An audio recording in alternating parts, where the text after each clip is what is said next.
I recently came across a quote online. Good communication is the bridge between confusion and clarity. And boy, doesn't that describe our job perfectly? I mean, after all, we're consulting actuaries.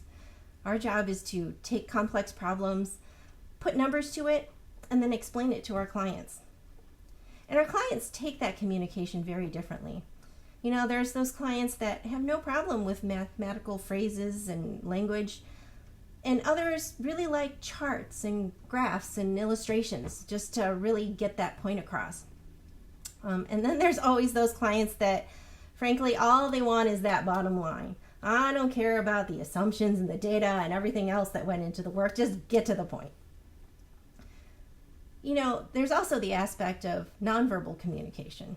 You go into a meeting, and if you're super nervous, then the client kind of gets nervous too, because they're like, oh my God, what are you going to tell me? This is really bad news. So, you know, the way you kind of carry yourself in a meeting makes a big difference too.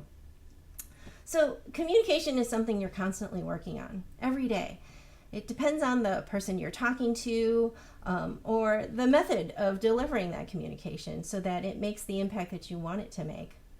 You know, the way that you talk to people depends on if they're your client, your friend, your parents. And don't get me started about talking to my teenage kids, because that's a whole different ballgame. You know, I saw another quote at one point in time. It was something like, the single biggest problem in communication is the illusion that it takes place. And boy, doesn't that ring true. I mean, there's plenty of times where I thought I was saying something, and I was saying it super clear and to the point, and the other person either completely misinterpreted it or didn't understand a word that I was saying. And so this is something you have to keep in mind when you're talking to people and trying to deliver a message. The way that you put that communication makes a big difference for how that person receives it.